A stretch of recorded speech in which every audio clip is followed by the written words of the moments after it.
Jumpa lagi dengan Hasan Ikun. Kali ini saya hadir dengan tema titik balik. Terdiri dari dua kata. Secara terminologi bahasa, titik artinya sebuah pertanda, balik kembali. Lalu secara istilah, titik balik identik dengan sebuah proses sadar, ya. Karena titik di sini yang dimaksud bukan titik awal, ya. Jadi seperti orang yang sudah berjalan dan di perjalanan merasa ragu dengan dirinya, lalu dia kembali. Nah, secara istilah bisa dipahami seperti itu. Kita langsung masuk ke esensinya, ya. Jadi yang saya maksud titik balik di sini adalah titik balik kehidupan. Nah, lebih spesifiknya kalau saya berarti kehidupan saya. Dan kalau Anda memahami sebagai kehidupan Anda, mungkin juga itu maksudnya.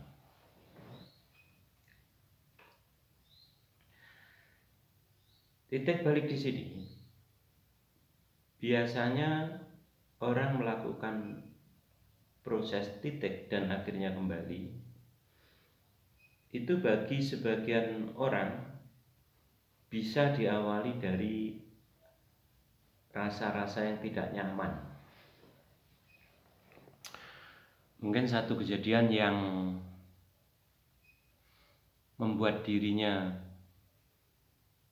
galau, seperti terjadinya mungkin kehilangan usaha, kehilangan pekerjaan, kehilangan orang yang dicintai,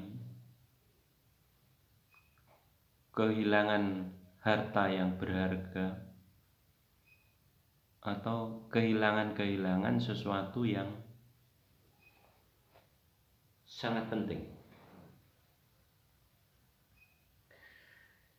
Berawal dari rasa kehilangan ini,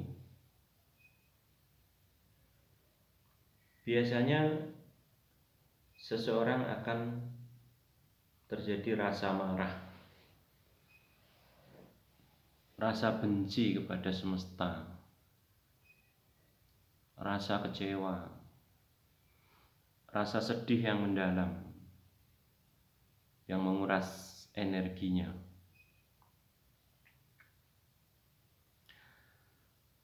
Tapi setelah itu berjalan beberapa waktu, biasanya kebencian, kemarahan terhadap semesta dan lain-lain itu, apabila dia sudah bisa menerima dan tidak putus asa, maka dia akan menyadari bahwa manusia itu memang sesungguhnya tidak berdaya. Ada yang menyebutkan tidak punya apa-apa. Ada yang mengatakan ya daya upayanya manusia itu kalah dengan daya upaya semesta.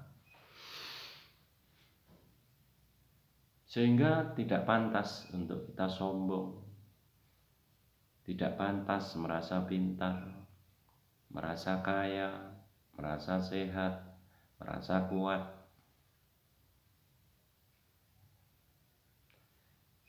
Kenapa kita tidak boleh merasa yang seperti itu? Ya karena aslinya kita itu enggak punya kekuatan, saudara. Bukan enggak punya kekuatan dalam arti secara logika, bahwa sebenarnya kita ketika sedang diuji oleh semesta itu sudah sangat tidak berdaya. Saya sebagai terapis suka menemukan, ya, orang yang namanya saraf kejepit itu. atau kecetit, itu kalau di punggung itu sakit luar biasa, sampai orang nggak bisa napas. Jadi baru sarafnya yang sangat kecil itu, kalau itu kejepit, ya kan, tidak sesuai gitu, kondisinya tertekan, maka orang sudah tidak bisa bernapas.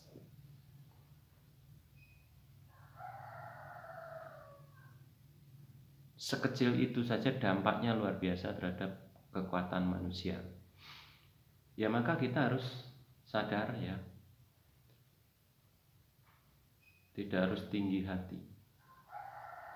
Ya, kecuali terhadap orang yang tinggi hati, tentunya kita harus memberikan upaya yang setara supaya orang tinggi hati itu juga tidak semakin sombong begitu.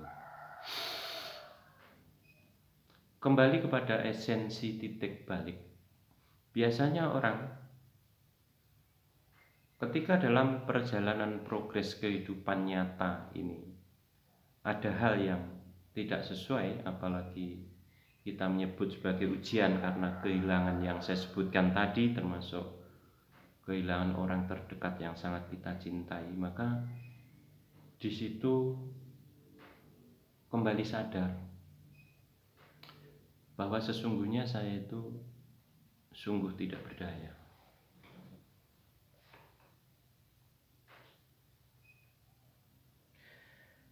Maka di masa itu orang mulai mengevaluasi kembali, apakah perjalanan saya selama ini sudah benar? Apakah sudah sesuai dengan kehendak semesta dan lain-lain? Mulai dari suatu kejadian yang tidak menyenangkan yang menjadi titik balik dari kesadaran kita untuk kembali ke semesta, maka di situ ruang untuk melakukan evaluasi. Karena kalau mengacu kepada yang saya bilang diri palsu, Hasan ikon yang palsu, saya sejak kecil ya, sejak SD sudah belajar merencanakan. Maka saya sekolah SD, SMP, SMA, bahkan kuliah, semua itu didasari oleh rasa kekurangan. Anda pun yang melakukan itu juga sama.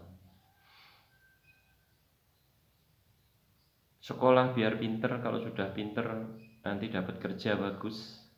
Kalau sudah bekerja nanti mencari pasangan yang ideal. Setelah itu berprogram untuk punya anak, punya rumah ideal, lalu mencari duit lagi untuk punya kendaraan bagus dan lain-lain. Dan setelah itu semua terpenuhi, maka Anda pun akan tetap mencari. Karena dasar awalnya adalah pencarian. Maka kita perhatikan ya, orang-orang yang sudah mencapai itu semua, duitnya banyak begitu, juga akan mencari. Biasanya kembali ke spiritualnya. Ada yang naik haji, diawali umroh, berbagi, dan lain-lain. Lantas, apakah setelah pencariannya itu dilakukan dia akan merasa nyaman? Di beberapa orang, iya. Tapi di beberapa yang lain, juga tidak. Maka ini bersifat individualis. Tetapi kalau kita flashback, ternyata kesalahan kita adalah ketika melakukan pencarian. Pencarian adalah upaya dari akal, pikiran, dan perasaan yang dibentuk oleh pengetahuan dari lingkungan, maka mencari yang ada. Coba kalau kita kembalikan kepada alur semesta yang sesungguhnya, bahwa semesta menciptakan saya, itu sudah pasti ada rencananya. Begitupun kalau Anda menciptakan sesuatu, itu sebenarnya ada rencananya. Contoh Anda menciptakan cangkul gitu ya. Maka Anda dari desain bentuknya, dari cangkul apa nih tanahnya, atau pasir, atau tanah liat, atau berbatu, maka materialnya juga berbeda. Kalau pasir berbatu mungkin bahan yang diperlukan ini, kalau berpasir harusnya materialnya begini, kalau tanah sawah cenderung dengan besi model ini. Nah, itu sudah ada. Jadi kalau Anda menciptakan cangkul, pasti sudah menganalisa nanti mau kemana. Dan semesta pun pasti demikian. Ketika semesta menciptakan saya, pasti sudah ada rencananya. Tapi karena sejak kecil kita selalu dengan upaya ego, pikiran, perasaan mencari, maka yang Anda temukan adalah yang sesuai yang ada di situ. Ketika Anda mencari sehari-harinya bergabung dengan para petani, Anda akan cenderung menjadi petani. Ketika dalam pencarian itu Anda akan berkumpul dengan para peneliti, mungkin Anda menjadi peneliti. Kalau kesehariannya Anda berkumpul dengan pekerja bangunan, Anda akan menjadi pekerja bangunan. Kalau akses Anda bertemu dengan orang-orang di pertanian juga akan begitu, di perkebunan juga begitu, di nelayan juga akan begitu. Tapi coba kita flashback, apakah penciptaan kita sesuai dengan yang kita alami saat ini? Nah, jawabannya bisa iya, bisa tidak. Nah, maka tugas kita adalah mencari, tapi melalui kesadaran semesta, bukan melalui hasil pergaulan kita. Kalau pergaulan kita cenderung mana yang mempengaruhi Anda, itu yang akan mengajak Anda. Dan ketika itu nanti sudah ketemu bahwa sebenarnya Hasan Ikun itu diciptakan untuk apa sih? Nah, itu pun saya juga sedang mencari. Apakah saya sebagai petani kok rasanya kurang nyaman sih? Atau mungkin penjahit, tukang cukur, atau saat ini saya menjadi terapis, atau mungkin yang dulu-dulu saya pernah juga di bangunan, pernah juga di pertanian, dan lain-lain. Saya juga tetap mencari. Tapi sejauh ini mana yang lebih nyaman, itu yang saya lakukan. Mana yang lebih berdampak kepada masyarakat, itu yang saya lakukan. Dan itu memang menjadi tugas kita semua untuk mencari sebenarnya untuk apa saya diciptakan. Ketika pencarian didasari oleh ego, biasanya nggak ketemu ya, dan akan ada deadlock. Karena pencarian yang didasari oleh pikiran, perasaan, yang dibumbui oleh pengalaman, maka belum tentu itu sesuai yang diinginkan semesta, sehingga tadi ada hal-hal yang terjadi tidak sesuai nanti. Dan ketika harapan tidak tercapai, Anda bikin kecewa. Lalu bagaimana supaya kita tidak kecewa? Ya, kembalikan kepada kesadaran semesta tadi. Dalam penciptaan saya sudah ada alurnya. Ketika cita-cita saya tidak tercapai atau saya diberikan ujian yang besar, berarti saya disuruh kembali. kembali untuk menemukan diri sejati. Dan sesudah kita menemukan diri sejati tersebut, maka setiap yang kita anggap halangan, entah itu usaha yang bangkrut, pasangan yang hilang, duit yang tidak jelas arahnya, aset yang terjual, badan yang sakit-sakitan, atau apapun bentuknya, itu Anda akan sadari itu sebagai ketentuan dari semesta. Tidak terlalu galau kita menghadapi itu, karena memang itu garisnya. Garis semestanya seperti itu.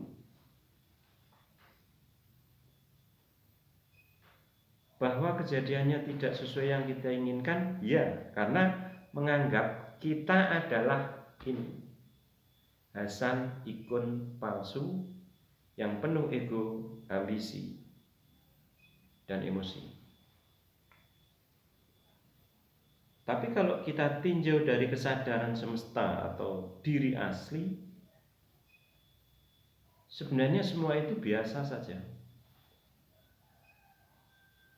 Dan kita tidak terlalu keguh ya, atau tidak terlalu terpengaruh dengan hal itu ketika kita melihat dari kesadaran semesta. Nah, maka esensi dari titik balik di sini, maksud saya adalah untuk mengingatkan saya dan Anda yang mau belajar bahwa setelah dalam perjalanan yang sekian lama dengan energi penuh, dengan pemikiran penuh, dengan upaya yang penuh, dengan segala sumber daya yang telah kita miliki, ternyata ada titik di mana saya harus disadarkan.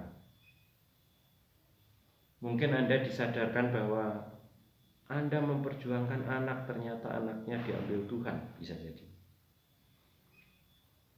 Anda hari ini berupaya bekerja keras untuk membahagiakan pasangan, ternyata pasangannya diambil Tuhan atau diambil orang. Atau bisa jadi Anda bekerja keras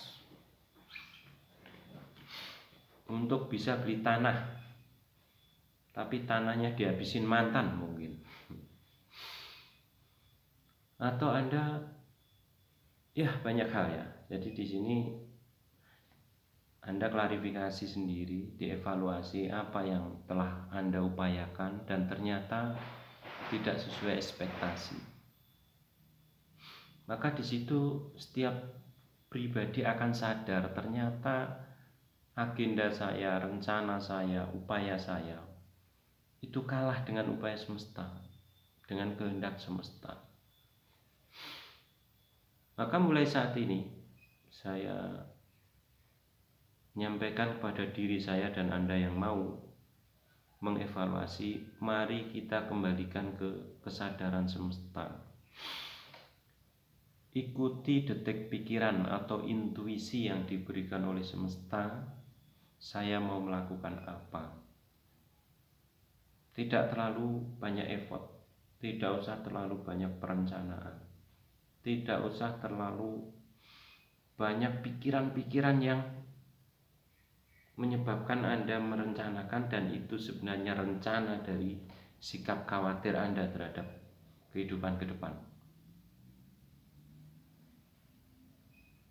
Kita renungkan kembali, apakah perjalanan saya selama ini sudah mengikuti kehendak semesta atau mengikuti ego, mengikuti kemauan diri palsu yang cenderung ingin dihargai, ingin divalidasi, ingin kesenangan sesaat, ingin dianggap wah, ingin dianggap hebat. Itu diri palsu.